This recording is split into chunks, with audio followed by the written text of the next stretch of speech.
Hello ಸ್ನೇಹಿತರೆ, welcome back to Shubha channel. ಸ್ನೇಹಿತರೆ, ಈ ದಿನ ಹುಣ್ಣಿಮೆ ಇದೆ. ಹಾಗಾಗಿ ನೀವು ರಾತ್ರಿ ಮಲಗುವ ಸಮಯದಲ್ಲಿ ಆಕಾಶವನ್ನು ನೋಡ್ತಾ, ಅಂದರೆ ಚಂದ್ರನನ್ನು ನೋಡ್ತಾ ಈ ಮಂತ್ರವನ್ನು 27 ಸಾರಿ ಹೇಳಿ.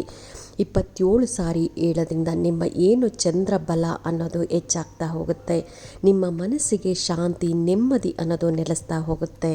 ಚಂದ್ರ ದೇವನನ್ನು ಶಾಂತಿಯ ರೂಪವೆಂದು ಪರಿಗಣಿಸಲಾಗುತ್ತೆ.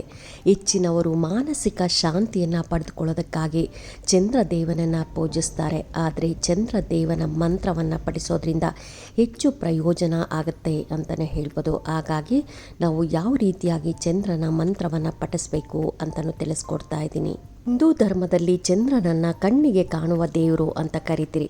ಶಿವನ ಶಿರದಲ್ಲಿ ಸ್ಥಾನವನ್ನು ಪಡೆದು ಶಿವನ ಅತ್ಯಂತ ಹತ್ತಿರವಾದವನು ಇವನೇ ಚಂದ್ರದೇವನು. ಯಾವಾಗಲೂ ಶಾಂತ ಮತ್ತು ತಂಪಾದ ಸ್ವಭಾವವನ್ನು ಹೊಂದಿರ್ತಾನೆ. ಸೋಮವಾರದಂದು ಶಿವ ಮತ್ತು ಚಂದ್ರದೇವನನ್ನು ಪೂಜಿಸುವುದು ಮತ್ತು ಮಂತ್ರವನ್ನು ಪಠಿಸುವುದು ವಿಶೇಷ ಪ್ರಾಮುಖ್ಯತೆಯನ್ನು ಹೊಂದಿರುತ್ತೆ. ಇನ್ನು ಪ್ರತಿ ವರ್ಷ ಚಂದ್ರನನ್ನು ಪೂಜಿಸೋದಕ್ಕೆ ವಿಶೇಷ ದಿನವೊಂದು ನಿಗದಿಪಡಿಸಲಾಗುತ್ತೆ. ಇನ್ನು ಧಾರ್ಮಿಕ ನಂಬಿಕೆಯ ಪ್ರಕಾರ ಹುಣ್ಣಿಮೆಯ ದಿನವು ಚಂದ್ರ ದೇವನನ್ನು ಪೂಜಿಸೋದ್ರಿಂದ ಮತ್ತು ಮಂತ್ರವನ್ನು ಪಠಿಸೋದ್ರಿಂದ ಚಂದ್ರನು ಪ್ರಸನ್ನನಾಗ್ತಾನೆ ಮತ್ತು ಅದೃಷ್ಟವನ್ನು ನೀಡ್ತಾನೆ ಮತ್ತು ಪ್ರೀತಿ, ಪ್ರಗತಿ ಮತ್ತು ಸಂತೋಷದ ವರವನ್ನು ನೀಡ್ತಾನೆ ಅಂತಲೇ ಹೇಳ್ಬೋದು. ಯಾರ ಜಾತಕದಲ್ಲಿ ಚಂದ್ರ ದೋಷವಿದ್ದರೂ ಅವರು ಈ ಚಂದ್ರ ಮಂತ್ರವನ್ನು ಪಠಿಸುವ ಮೂಲಕ ಅದರಿಂದ ಮುಕ್ತರಾಗ್ಬೋದು ಅಂತಲೇ ಹೇಳ್ಬೋದು. ಇನ್ನು ಚಂದ್ರ ಮಂತ್ರವನ್ನು ಪ್ರತಿದಿನ ನೀವು ನಿಯಮಿತವಾಗಿ ಪಠಿಸೋದ್ರಿಂದ ವ್ಯಕ್ತಿಯ ಜಾತಕದಲ್ಲಿ ಚಂದ್ರನ ಸ್ಥಾನವನ್ನು ಉಂಟಾಗುವ ದುಃಖವನ್ನು ಕಡಿಮೆ ಮಾಡಲು ಸಹಾಯ ಕೂಡ ಮಾಡುತ್ತೆ. ಇನ್ನು ಜೊತೆಗೆ ವ್ಯಕ್ತಿಯ ಜನ್ಮ ಜಾತಕದಲ್ಲಿ ಮಂಗಳಕರವಾದ ಚಂದ್ರನ ಆಹ್ಲಾದಕ ಪರಿಣಾಮವನ್ನು ಕೂಡ ಹೆಚ್ಚಾಗುತ್ತೆ. ಇನ್ನು ಹಿಂದೂ ಪುರಾಣಗಳ ಪ್ರಕಾರ ಚಂದ್ರನನ್ನು ಸಮಾಧಾನ ಪಡಿಸಲು ಮತ್ತು ಸಂತೋಷ ಮತ್ತು ಶ್ರೀಮಂತ ಜೀವನಕ್ಕಾಗಿ ಆತನ ಆಶೀರ್ವಾದವನ್ನು ಪಡೆಯಲು ಉತ್ತಮ ವಿಧಾನವೆಂದರೆ ಚಂದ್ರ ಮಂತ್ರವನ್ನು ಪಠಿಸುವುದು ಸರಿಯಾದ ವಿಧಾನ. ಈ ಮಂತ್ರವನ್ನು ಪಠಿಸೋದಾಗಿ ನಿಯಮಿತವಾಗಿ ನೀವು ಒಬ್ಬರ ಜೀವನಕ್ಕೆ ಮಂಗಳಕರ ಘಟನೆ ಮತ್ತು ಸಮೃದ್ಧಿಯನ್ನು ತರಕೊಡುವಂತಹ ಮಂತ್ರ ಅಂದರೆ ಅದು ಚಂದ್ರ ದೇವನ ಮಂತ್ರ. ಹಾಗಾಗಿ ನಾವು ಈ ದಿನ ನೀವು ರಾತ್ರಿ ಮಲಗೋ ಸಮಯದಲ್ಲಾದರೂ ಆಗ್ಬೋದು ಅಥವಾ ಸಾಯಂಕಾಲದ ಸಮಯದಲ್ಲಾದರೂ ಆಗ್ಬೋದು. ಸ್ನೇಹಿತರೆ, ನಿಮಗೆ ಟೆರೆಸ್ ಮೇಲೆ ಹೋಗಿ ನೀವು ಒಂದು 5 ನಿಮಿಷ ಟೆರೆಸ್ ಮೇಲೆ ಕೂತ್ಕೊಂಡು ಧ್ಯಾನ ಮಾಡಿ ನೀವು ಚಂದ್ರನನ್ನು ನೋಡ್ತಾ ಈ ಮಂತ್ರವನ್ನು ಹೇಳೋದ್ರಿಂದ ತುಂಬಾ ಒಳ್ಳೆಯದಾಗುತ್ತೆ. ಇನ್ನು ಈ ದಿನ ನೀವು ಒಂದು ಲೋಟ ಹಾಲು ಹಾಕ್ಬೋದು ಅಥವಾ ಒಂದು ಲೋಟ ನೀರು ಆದರೂ ಪರವಾಗಿಲ್ಲ ಸ್ನೇಹಿತರೆ.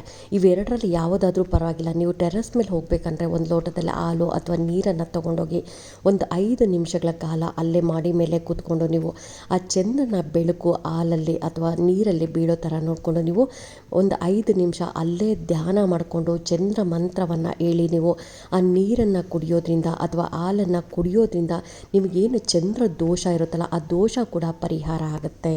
ಚಂದ್ರ ಮಂತ್ರ ಹೀಗಿದೆ ನೋಡಿ ಸ್ನೇಹಿತರೆ, ಸ್ಕ್ರೀನ್ ಮೇಲೆ ಬರ್ತಾ ಇದೆಯಲ್ಲ. ಓಂ ಶ್ರೀಂ ಶ್ರೌಂ ಚಂದ್ರಮಸೇ ನಮಃ.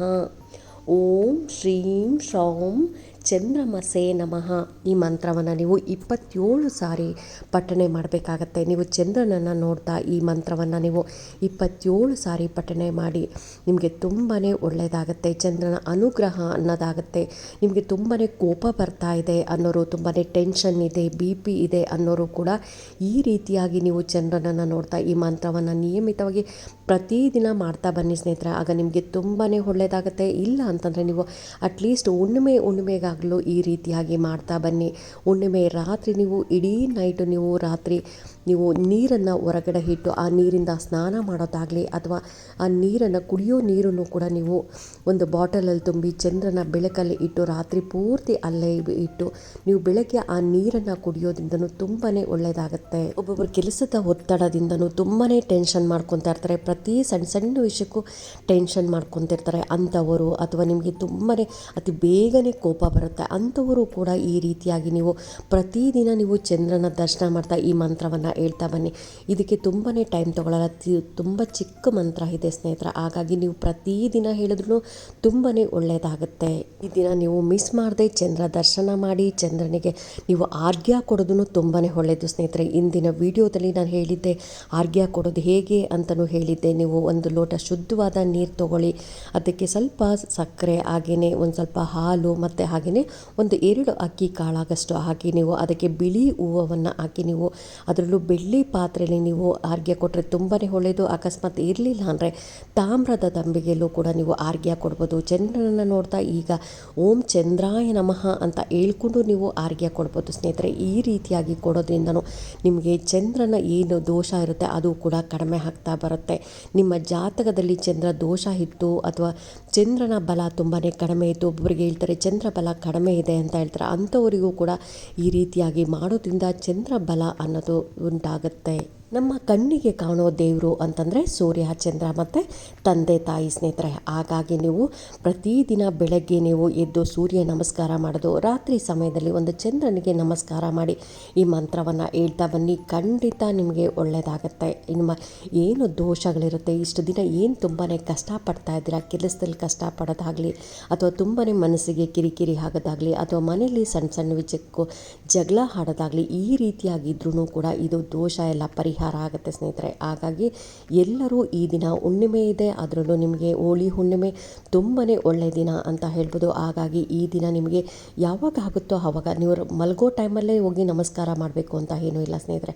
ನಿಮಗೆ 7 ಗಂಟೆ ಸಮಯದಲ್ಲಿ ಕೂಡ ಹೋಗಿ ನೀವು ನಮಸ್ಕಾರ ಮಾಡಿಕೊಂಡು ಒಂದು 5 ನಿಮಿಷ ಅಲ್ಲಿ ಕೂತ್ಕೊಂಡು ಮಂತ್ರ ಹೇಳ್ಕೊಂಡು ಬಂದ್ರೂ ತುಂಬಾ ಒಳ್ಳೆಯದಾಗುತ್ತೆ. ಹಾಗಾಗಿ ಎಲ್ಲರೂ ಈ ದಿನ ಚಂದ್ರನ ದರ್ಶನ ಮಾಡ್ಕೊಳ್ಳಿ, ಮಂತ್ರವನ್ನು ಹೇಳ್ಕೊಳ್ಳಿ, ಎಲ್ಲರಿಗೂ ಒಳ್ಳೆಯದಾಗಲಿ ಅಂತ ಹೇಳ್ತಾ ಈ ವಿಡಿಯೋ ಹೇಗೆ ಅನ್ನಿಸ್ತು ಅಂತ ನೀವು ಕಾಮೆಂಟ್ ಸೆಕ್ಷನಲ್ಲಿ ಕಾಮೆಂಟ್ ಮಾಡಿ, ಲೈಕ್ ಮಾಡಿ, ಶೇರ್ ಮಾಡಿ. ಇನ್ನೂ ನನ್ನ ಚಾನಲ್ಗೆ ಯಾರೆಲ್ಲ ಸಬ್ಸ್ಕ್ರೈಬ್ ಮಾಡಲಿಲ್ಲ ಅವರೆಲ್ಲ ಸಬ್ಸ್ಕ್ರೈಬ್ ಮಾಡ್ಕೊಳ್ಳಿ. ಪಕ್ಕದಲ್ಲಿರುವಂಥ ಬೆಲ್ ಐಕಾನ್ ಪ್ರೆಸ್ ಮಾಡೋದ್ರಿಂದ ನಾನು ಹಾಕೋ ವಿಡಿಯೋಗಳೆಲ್ಲ ಬೇಗ ಬಂದು ತಲುಪುತ್ತೆ. Thank you.